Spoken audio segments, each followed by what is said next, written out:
నమస్కారం అన్న, నా పేరు గ్రీష్మ, మాది బంగారుపల్లి మండలం.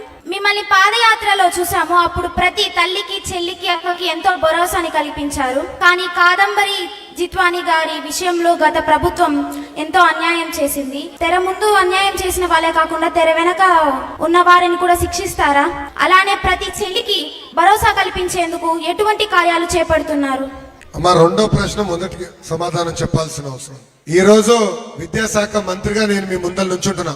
ఆనాడు అడుగడుగున పాదయాత్ర నేను చెప్పా, కేజీ నుంచి పీజీ వరకు విద్యని బలోపేతం చేయాలి, కరికులం ని బలోపేతం చేయాలి. కేజీ నుంచి పీజీ వరకు ఒక moral responsibility, social responsibility, civic responsibility తీసుకురావాలని చెప్పా. కరికులం లో ఉండాలని చెప్పా. మహిళల్ని గౌరవించాలనేది నరనరాలు ఎక్కించాలి, అప్పుడే సమాజంలో మార్పు వస్తుందని చెప్పా. అది మేము వచ్చే సంవత్సరంలో అకాడమిక్ ఇయర్ మేము ప్రవేశపెట్టబోతున్నాం. బలమైన చట్టాలు ఇప్పటికీ ఉన్నాయి తల్లి, కానీ ఆ చట్టాలని గతంలో అమలు చేయాల.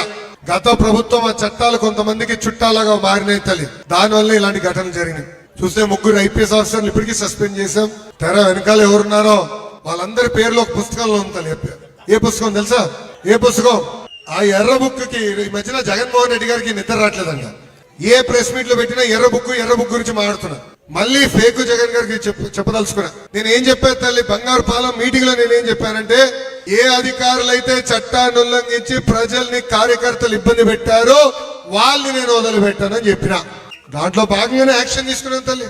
చట్టాలు ఉల్లంఘించి దొంగ కేసు పెట్టి ఒక అక్కని తీసుకొచ్చి ఇబ్బంది పెట్టారు, ఇల్లీగల్ గా నిర్బంధించారు.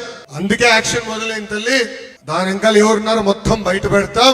వాళ్ళని వదిలిపెట్టే ప్రసక్తే మన ప్రభుత్వం. థ్యాంక్ యూ అమ్మా.